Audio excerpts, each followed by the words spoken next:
Everyone, welcome to my channel. আশা করছি তোমরা সবাই খুব ভালো আছো আর আমিও খুব ভালো আছি।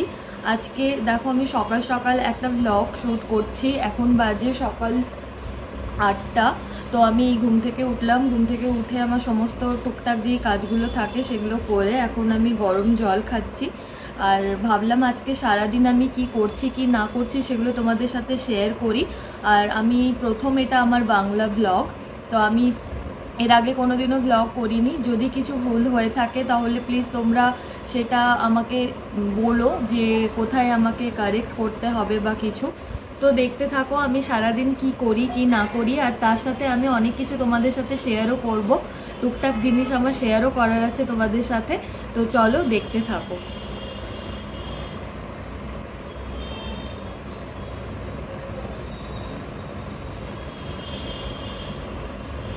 দেখো আমি এখন কিচেনে চলে এসেছি। আমি এখন ব্রেকফাস্ট বানাবো। ব্রেকফাস্টে আজকে আমি বানাবো সুজি চিলা। তো চলো দেখে নিই ওটা আমি কিভাবে বানাই। তো দেখো এখানে আমি সুজি চিলা বানাবো, তাই জন্য আমি এখানে কয়েকটা সবজি নিয়ে নিয়েছি। বাড়িতে যেগুলো ছিল সেগুলোই নিয়ে নিয়েছি। এগুলো এবার রাফলি জাস্ট চপ করে নেবো।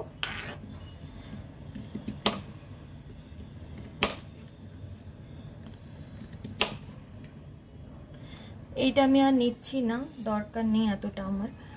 আর একটুখানি টমেটো নিয়ে নিচ্ছি, আর পেঁয়াজ নিয়ে নিচ্ছি, আর কাঁচা লঙ্কা।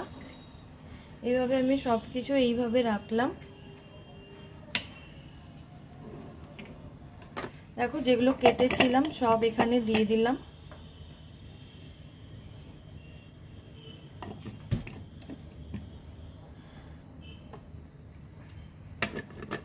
পুরো চপড হয়ে গেছে, এটা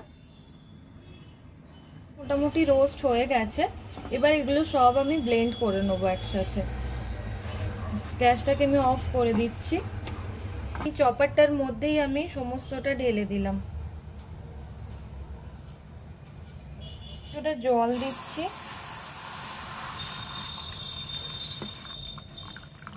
একসাথে ব্লেন্ড করে নেবো।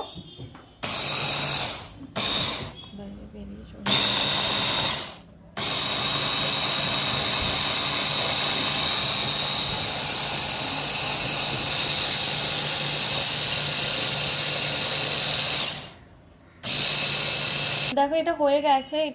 এবারে আমি এটাকে কিছুক্ষণ আমি রেস্ট করতে দেব। তাহলে কি হবে, সুজিটা ফুলে যাবে, তো একটুখানি ঘন হয়ে যাবে। এটা করছি অল্প স্বাদ মতন।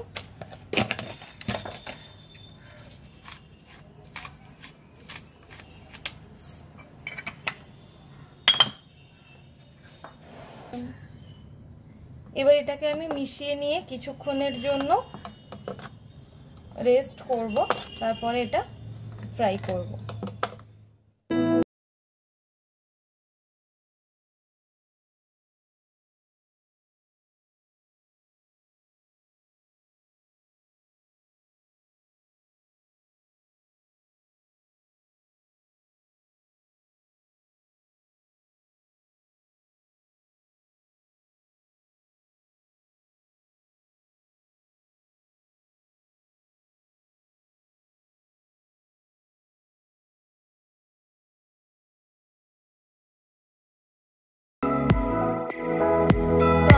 ব্রেকফাস্ট হয়ে গেছিলো। ব্রেকফাস্টের পর তোমাদের সাথে আর কথা বলতে পারিনি, তাই জন্য ভাবলাম তোমাদের সাথে একটা রেসিপি শেয়ার করি।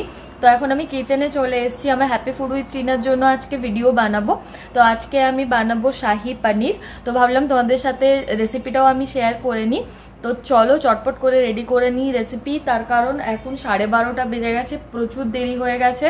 মানে এরপরে যদি না শুরু করতে পারি তো আমি চান খাওয়া কিছু করতে পারবো না। তো তাড়াতাড়ি শুরু করি। হ্যাঁ চলো তোমরা রেসিপিটা দেখতে থাকো। তো দেখো শাহি পনির রেসিপিটা আমি পুরোটাই ঘিতে করব। তো পরিমাণ মতন ঘি দিয়ে এর মধ্যে তেজপাতা, ছোট এলাচ, বড় এলাচ আর জিরে সব কিছু পরিমাণ মতন দিয়ে একটু ভালো করে ফ্রাই করে নিলাম। এবার একটা পেঁয়াজ আর কয়েকটা কাঁচা লঙ্কা আমি এইভাবে কুচিয়ে নিয়ে ওটাকে খুব ভালোভাবে ফ্রাই করে নেবো। যখন পেঁয়াজ আর লঙ্কাটা খুব ভালোভাবে ফ্রাই হয়ে যাবে তখন আর একটা ছোটো সাইজের পেঁয়াজ বাটা আমি এখানে অ্যাড করছি। মোট 2টো পেঁয়াজ দিয়ে আমি খুব ভালোভাবে কষিয়ে নেবো তেল ছাড়া অবধি। এবার দেখো এটা কষানো হয়ে গেছে। এবার আমি এখানে অ্যাড করছি আদা রসুনের পেস্ট। এটাকেও আমি খুব ভালোভাবে কষিয়ে নিচ্ছি তেল ছাড়া অবধি বা রস স্মেলটা যাওয়া অবধি। এরপর আমি এখানে অ্যাড করছি কাজুর পেস্ট। এখানে মোটামুটি 10-12টা মতন কাজু আছে, দিয়ে ভালো করে ফ্রাই করে তেল ছেড়ে নিল। এরপর আমি এখানে অ্যাড করছি কাশ্মীরি লঙ্কার গুঁড়ো আর লাল লঙ্কার গুঁড়ো, হলুদ গুঁড়ো, নুন আন্দাজ মতন, ধনে গুঁড়ো আর একটুখানি চিনি দিয়েছি, দিয়ে আবারও সব ভালোভাবে কষিয়ে নিয়েছি তেল ছাড়া অবধি। এবার এখানে আমি অ্যাড করছি দই 2 চামচ মতন, দই দিয়ে আবারও এটাকে তেল ছাড়া অবধি খুব ভালোভাবে আমি কষিয়ে নেবো।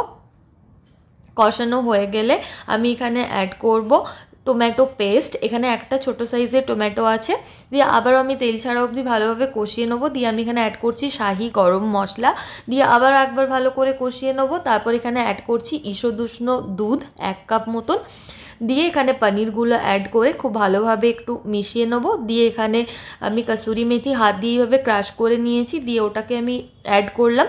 দিয়ে সবার শেষে আমি এখানে অ্যাড করব ফ্রেশ ক্রিম, দিয়ে আমি কিন্তু আর বেশি নাড়াচাড়া করব না, এটা জাস্ট মিশিয়ে নিয়ে ঢাকনা চাপা দিয়ে রেখে দেবো। আমার রান্না বান্না কমপ্লিট করে একদম কিচেন পুরো গোছানো হয়ে গেছে। এবার আমি তোমাদের সাথে একটা জিনিস শেয়ার করব, তো সেটা হলো হেয়ার অয়েলিং। আজকে আমি হেয়ার অয়েলিং করব, তাই জন্য ভাবলাম তোমাদের সাথে শেয়ার করি হেয়ার অয়েল আমি কিভাবে অ্যাপ্লাই করি হেয়ারে। তো এখন বর্ষাকাল চলছে আর প্রত্যেকে প্রচুর হেয়ার ফল হচ্ছে, তো ভাবলাম যে এই যে রেসিপিটা মানে যেটা আমি ইউজ করি সেটা তোমাদের সাথে শেয়ার করি, তাহলে হেল্পফুল হবে। আর একটা জিনিস, আমি কিন্তু রেসিপিটা পুরোটা ভয়েস ওভার করবো, তার কারণ রাস্তার কাজ চলছে, প্রচন্ড জোরে আওয়াজ হচ্ছে, তোমরা কিচ্ছু বুঝতে পারবে না। তো চলো দেখে নিই আমি কিভাবে অ্যাপ্লাই করি হেয়ার অয়েলটা। তো দেখো আমি অয়েল অ্যাপ্লাই করব, তার জন্য আমি প্রথমে একটা কাঁচের বাটি নিয়ে নিয়েছি আর একটা এরকম চামচ নিয়ে নিয়েছি। তোমরা কিন্তু চেষ্টা করবে সবসময় কাঁচের বাটি ইউজ করার, প্লাস্টিকটা অ্যাভয়েড করার চেষ্টা করবে। এবার দেখো আমি এখানে নিয়ে নিচ্ছি 2 চামচ মতন এক্সট্রা ভার্জিন কোকোনাট অয়েল। তোমাদের হেয়ারের লেন্থ অনুযায়ী তোমরা নেবে, আমি আমার হেয়ার লেন্থ অনুযায়ী নিচ্ছি। এবার দেখো নিচ্ছি 1 টিস্পুন মতন ক্যাস্টর অয়েল, মানে ওই যে চামচটা আমি ইউজ করছি ওই চামচেরই, ওই চামচের মাপ করেই আমি নিচ্ছি। আর ক্যাস্টর অয়েল কিন্তু খুব মোটা হয়, এর থেকে বেশি নিও না। এবার দেখো ইউজ করছি আমি সুইট আমন্ড অয়েল, এটাও আমি ওইরকম অল্প করেই নিচ্ছি, সব কিছু আন্দাজ মতন নিচ্ছি আমি। এবার দেখো আমি এখানে ইউজ করছি হিবিস্কাস অয়েল, এটা ওই 8-10 ফোঁটা মতো নিচ্ছি। আর এটা কিন্তু আমাদের হেয়ার রিগ্রোথের জন্য খুব ভালো, আমি এটা প্রায় 2 বছর ধরে ইউজ করছি, খুব ভালো একটা অয়েল। এবার এখানে ইউজ করছি টি ট্রি এসেন্সিয়াল অয়েল, এটা আমাদের ড্যান্ড্রফ, তারপরে অনেক সময় হয় না স্ক্যাল্পে ছোটো ছোটো পিম্পলের মতন হয়ে যায় অতিরিক্ত গরমে, এগুলো থেকে কিন্তু খুব ভালো মানে উপকার দেয়। তো তোমরা এইভাবে এবার ভালো করে আমি দেখো মিক্স করে নিচ্ছি। এবার আমি কী করছি, এটাকে মাইক্রো ওভেনে কয়েক সেকেন্ডের জন্য, এই তোমার ধরো 10 থেকে 15 সেকেন্ডের জন্য আমি গরম করে নেব। গরম করে নিয়ে এটাকে এবার স্ক্যাল্পে আস্তে আস্তে করে অ্যাপ্লাই করব। কিভাবে অ্যাপ্লাই করব সেটা এবার তোমরা দেখো স্টেপ বাই স্টেপ।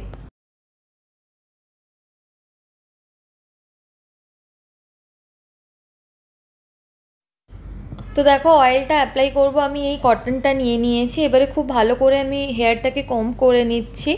আর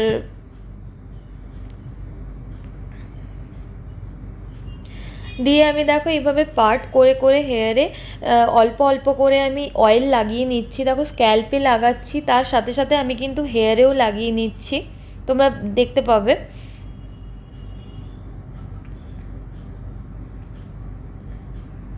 তো এইভাবে যদি আমরা প্রত্যেক পার্টে পার্টে স্ক্যাল্পের সাথে সাথে হেয়ারে লাগিয়ে নিই তাহলে পুরো হেয়ারটা কিন্তু কভার হয়ে যাবে। আর যেটা সেটা হচ্ছে তেল কিন্তু খুব কম পরিমাণেই লাগাবে, যতটা দরকার ততটাই লাগাবে। বেশি পরিমাণে তেল নিলে কিন্তু আমাদের স্ক্যাল্প ধোয়ার জন্য মানে চুলের যে তেলটা বেশি পরিমাণে ধোয়ার জন্য কিন্তু অনেকটা শ্যাম্পু লেগে যাবে, আর শ্যাম্পু কিন্তু স্ক্যাল্পটাকে আবার সেই ড্রাই করে দেবে, তো তেল লাগিয়ে কোনো ফায়দা হবে না। তো সেই জন্য অল্প অল্প করে তেল লাগাবে আর বেশি চেষ্টা করবে স্ক্যাল্পে লাগিয়ে আর এক্সট্রা অয়েলটাকে পুরো হেয়ার লেন্থে লাগিয়ে নিতে। তো তোমরা দেখতে থাকো আমি কিভাবে লাগাচ্ছি।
এবার আমি এটাকে রাখবো 2 ঘন্টা মতন। 2 ঘন্টা মতন রাখার পরে আমি এটাকে নর্মাল শ্যাম্পু দিয়ে যেমন আমরা শ্যাম্পু করি ঠিক সেইভাবে ওয়াশ করে নেবো।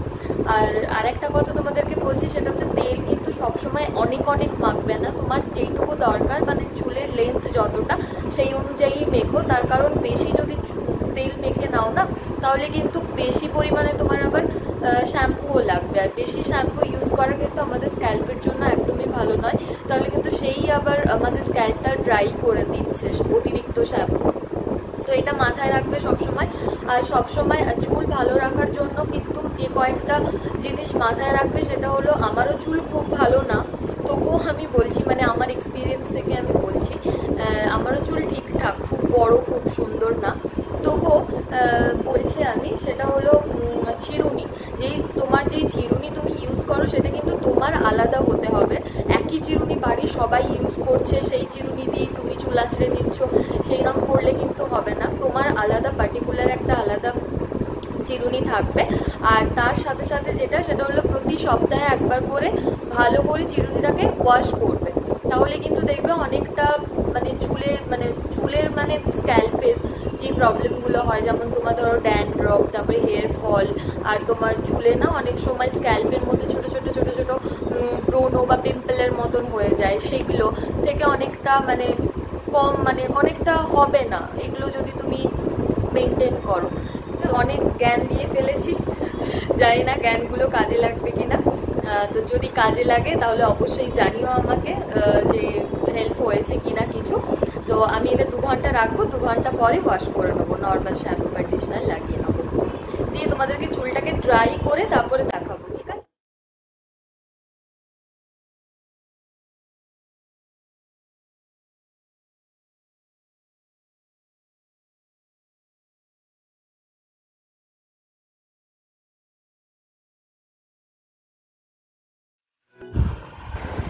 তো দেখো চলে এসছি আমি আমার ইভিনিং স্ন্যাক্স নিয়ে।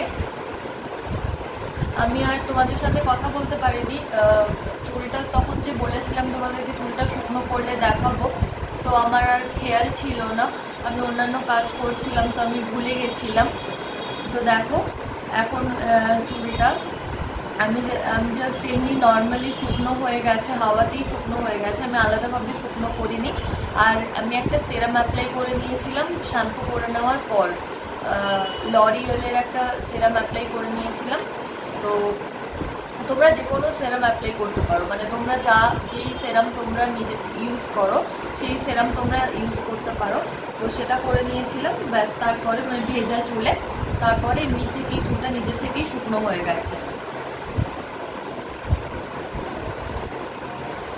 তো প্রচণ্ড গরম, তাই জন্য আমি ফ্যান চালিয়েছি, তার কারণ না হলে আমি জানি কথা হয়তো শুনতে একটুখানি প্রবলেম হতে পারে, কিন্তু ফ্যান বন্ধ করে দিলেই আমি পুরো ঘেমে যাচ্ছি, তাই জন্য আমি বাধ্য হয়ে ফ্যানটা মানে অন করলাম।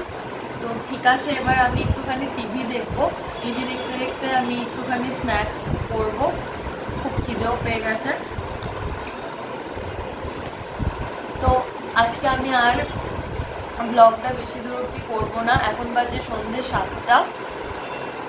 তো আশা করছি ব্লগটা তোমাদের ভালো লেগেছে, আর এটা আমার প্রথম ব্লগ ছিল। তোমরা অবশ্যই কমেন্ট করে আমাকে জানাও কিরম লেগেছে তোমাদের, বা তোমরা আরও ব্লগ দেখতে চাও কি না এরকম। তো আজকের জন্য টাটা, সবাই সুস্থ থাকো, ভালো থাকো, টেক কেয়ার, বাই।